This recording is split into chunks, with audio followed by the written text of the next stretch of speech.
시간이 되었습니다. 다 같이 사도신경으로 신앙 고백하시며 2023년 5월 30일 화요일 새벽 기도에 함께 시작하겠습니다.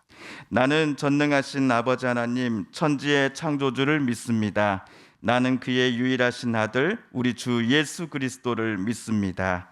그는 성령으로 잉태되어 동정녀 마리아에게서 나시고 본디오 빌라도에게 고난을 받아 십자가에 못 박혀 죽으시고 장사된 지 사흘 만에 죽은 자 가운데서 다시 살아나셨으며 하늘에 오르시어 전능하신 아버지 하나님 우편에 앉아 계시다가 거기로부터 살아있는 자와 죽은 자를 심판하러 오십니다.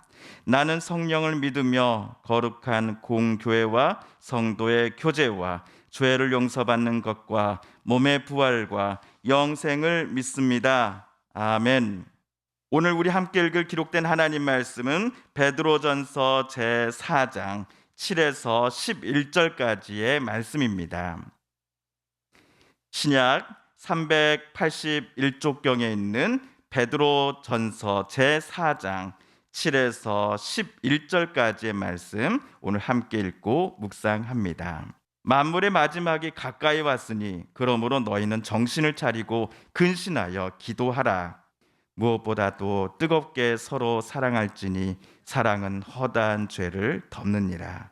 서로 대접하기를 원망 없이 하고 각각 은사를 받은 대로 하나님의 여러 가지 은혜를 맡은 선한 청지기 같이 서로 봉사하라. 만일 누가 말을 하려면 하나님의 말씀을 하는 것 같이 하고 봉사하려면 하나님이 공급하시는 힘으로 하는 것 같이 하라. 이는 범사에 예수 그리스도로 말미암아 하나님이 영광을 받으시게 하려 함이니 그에게 영광과 권능이 세세에 무궁하도록 있느니라. 아멘. 지난주 목요일 새벽에 우리가 베드로전서 4장 1에서 6절까지 말씀을 읽고 함께 묵상했습니다. 사도 베드로는 자기의 편지를 받아볼 튀르케의 성도들이 그리스도이신 예수님을 따라 같은 마음의 갑옷을 입을 것을 요청하였지요. 그들이 입어야 할 그리스도와 같은 마음의 갑옷이란 과거 그들이 입고 있었던 사람의 정욕과는 거리가 먼 옷입니다. 음란과 정욕, 술 취함과 방탕함, 향락과 무법한 우상 숭배를 하면서 이방인의 모습을 따라 살았던 그때 입었던 마음의 옷을 모두 벗어버리고 더 이상 입지 말고 그리스도께서 그들에게 주신 하나님의 뜻이라고 하는 새로운 옷을 입고 하나님 앞에 서는 그날까지 이 땅에서 그리스도인으로 살아가라는 것이 지난주 우리가 보았던 사도 베드로의 외침이었습니다. 베드로의 편지를 받아볼 성도들이 로마 황제에게, 이웃에게 또는 가족에게 핍박받고 조롱당하는 이유는 이들 그리스도인들이 죄를 저질렀기 때문이 아니라 그들이 더 이상 과거처럼 극한 방탕에 다름질하지 아니하기 때문이었습니다. 한편 오늘 7절 말씀을 우리 새번역 성경으로 다시 한번 읽어보겠습니다. 시작. 만물의 마지막이 가까이 왔습니다. 그러므로 정신을 차리고 삼가 조심하여 기도하십시오. 베드로가 말하는 바 만물의 마지막은 어느 때를 가리킬까요? 예수님께서 재림하시는 때를 가리킵니다. 십자가에 달려 돌아가셨으나 3일 만에 다시 사시고 40여일 후에 하나님 우편에 되돌아가신 예수님께서 세상에 또다시 오시는 그 날을 가리켜 오늘 베드로는 7절에서 만물의 마지막이다 라고 불렀습니다. 다시 7절을 보시면 베드로는 예수님의 재림의 날이 매우 가까이 왔다라고 확신하고 있는 것을 우리는 눈치챌 수 있습니다. 만물의 마지막 날에는 지난주 읽은 4장 5절에서처럼 모든 이들이 산 사람과 죽은 사람을 심판하실 분에게 본인이 이 땅에서 살아왔던 인생 동안 행해왔던 그 모든 일들을, 선한 일들을, 악한 일들을 하나님 앞에 낱낱이 아뢰어야 할 것입니다. 그렇다면 만물의 마지막 날, 즉 예수님의 재림의 그날은 세상 모든 이들이 심판자이신 하나님 앞에 모두 서야 하는 심판의 날인 것입니다. 누군가는 만물의 마지막 날이 제발 오지 않기를 바랄 것입니다. 바람과 풀, 안개처럼 사라져버릴 이 세상의 부귀영화, 그리고 정욕과 음란과 방탕으로부터 오는 즐거움을 영원히 그들은 누리고 싶기 때문입니다. 그들의 즐거움을 빼앗아 가버린다라고 하는, 저 그리스도인들이 믿는다라고 하는 하나님은 어쩌면 누군가에게는 자신들의 즐거움을, 자신들의 가지고 있는 부와 명예를 빼앗아 버리려고 하는 방해꾼에 불과할 것입니다. 하지만 베드로의 편지를 받아볼 성도들, 그리스도를 주로 믿는다라는 이유 때문에 여러모로 핍박당하고 손해를 감수해야만 했던 디리케의 성도들로서는 만물의 마지막이 가까이 왔다라는 베드로의 확신에 그 가득 찬 외침을 들었을 때 감격했을 것입니다. 그리스도의 다시 오심은 지금까지도 그들이 당해왔던 핍박이 언젠가는 완전히 끝이 난다라고 하는 사인이 되기 때문입니다. 만물의 마지막에는 지금까지 그들이 겪어야만 했던 고통과 아픔, 미움, 그리고 괴로움과 손해봄, 이런 것들이 더 이상 그들 마음속에 남아있지 않을 것이기 때문입니다. 베드로뿐만 아니라 사도 바울도 예수님께서 다시 오실 것이다 라는 기대를 갖고 있었습니다. 그런데 이러한 기대를 사도가 데살로니 교회에 전하였더니 데살로니가 교회 교인 중에는 하던 일을 멈추는 사람들이 나타난 겁니다. 세상의 끝이 곧 온다고 하는데 일을 할 필요가 뭐가 있어? 나는 지금부터 주님 오실 때까지 잘 놀다가 재림 예수를 맞이하겠소 라고 말하는 교인들이 데살로니가 교회 중에 나타났던 것입니다. 이러한 사람들을 위해서 사도 바울이 했던 말이 있지요. 일하기 싫어하는 이는 먹지도 말라.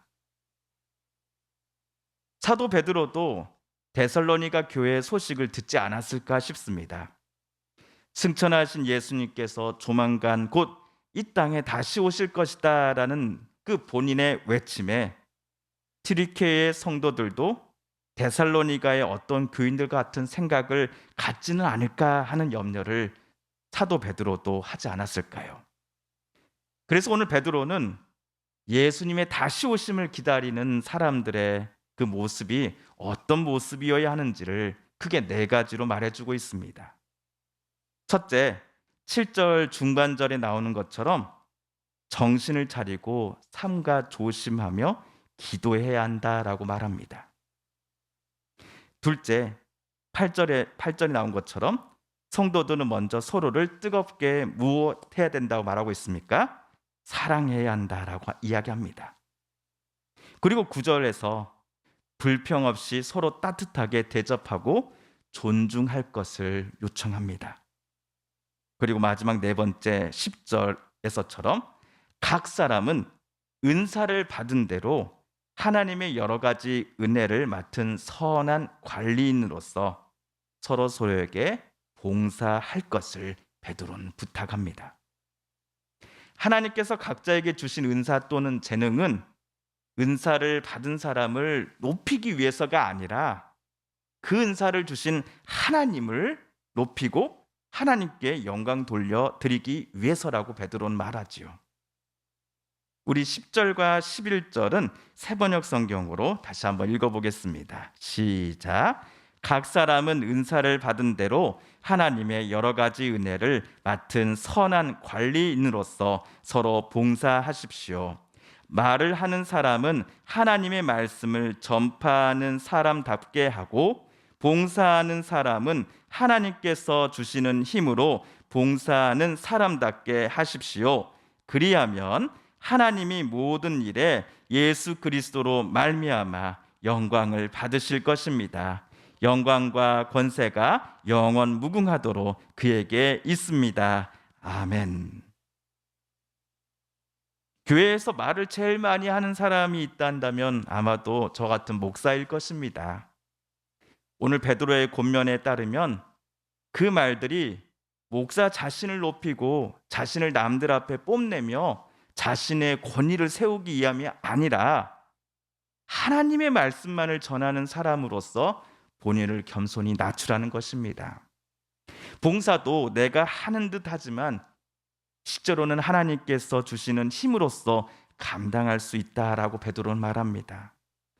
그러므로 교회 안팎에서 말을 하는 사람, 봉사하는 이 모두가 예수 그리스도로 말미암아 자신의 말과 행동을 통하여 하나님께 영광 올려드리기를 기뻐해야 할 것입니다. 이처럼 베드로의 편지를 받아볼 성도들은 앞으로 곧 오실 예수 그리스도를 기다리는 동안 늘 깨어 있으면서 하나님께 기도하며 더욱더 서로를 사랑하고 다른 이들에게 선한 양심을 품고 선을 행하며 살아갈 것을 사도는 오늘 편지에서 부탁하였습니다. 과거 1992년이죠. 다미 선교회는 본인들이 예수님의 재림 날짜를 알고 있다 하면서 그날을 위해 교인들이 자기의 집, 재산, 직업 모든 것을 버리고 교회에다 바치고 교회에 나와 기도하며 휴거를 준비하라고 외쳤습니다. 이러한 종말을 기다리는 이들을 향한 오늘 베드로의 권면은 과거 다미 선교회가 가르치던 바와는 정반대였음을 우리는 알 수 있습니다. 오늘 베드로의 권면을 한마디로 요약해 보자면 그리스도의 다시 오심을 기다리는 그리스도인이라고 한다면 오늘 하루를 진실되고 신실하며 또한 거룩하게 살아가라는 것입니다. 그러므로 오늘 또 하나님께서 저와 여러분 각자에게 맡겨주신 일들에 최선을 다하며 또 오늘 우리가 만나는 사람들에게 정성을 다하며 오늘 또 예수님을 닮아가려고 하는 그리스도인들이 되기로 다짐할 것을 하나님은 오늘 말씀을 통해 저와 여러분에게 원하고 계시는 것입니다. 이러한 다짐과 또 기도를 가지고 오늘 이 아침도 우리 하나님 앞으로 나아가시겠습니다. 주님께서 가르쳐 주신 기도를 드리며 오늘 말씀 묵상을 모두 마칩니다. 하늘에 계신 우리 아버지, 아버지의 이름을 거룩하게 하시며 아버지의 나라가 오게 하시며 아버지의 뜻이 하늘에서와 같이 땅에서도 이루어지게 하소서. 오늘 우리에게 일용할 양식을 주시고 우리가 우리에게 잘못한 사람을 용서하여 준 것 같이 우리 죄를 용서하여 주시고 우리를 시험에 빠지지 않게 하시고 악에서 구하소서. 나라와 권능과 영광이 영원히 아버지의 것입니다. 아멘. 사랑하는 성도 여러분, 오늘 성삼위 하나님께서 말씀 묵상 중에 저와 여러분에게 들려주신 하나님의 음성과 뜻을 다시금 떠올려보기를 원합니다. 오늘 말씀 묵상 중에 우리가 깨닫고 또한 하나님께서 우리에게 들려주시는 그 음성대로 저와 여러분이 그렇게 살아가게 해달라고 이 시간 하나님께 오늘 말씀을 붙잡고 기도드리기를 원합니다. 하나님, 우리 서부를 위로하여 주소서, 회복시켜 주소서, 눈물을 닦아 주소서라고 함께 기도하겠습니다. 우리 성도님들 중에 또한 가족들 중에 이웃분들 중에 하나님의 고쳐주심 또 치료하여 주심 회복시켜 주심을 놓고 간절히 기도하는 분들이 계십니다. 우리도 같은 마음 같은 뜻으로 하나님 앞에 기도하겠습니다. 마지막으로 우리가 가지고 나온 간절한 기도 제목 하나님께 아뢰며 하나님의 은혜 보좌 앞으로 더 가까이 나아갑니다. 함께 기도하겠습니다.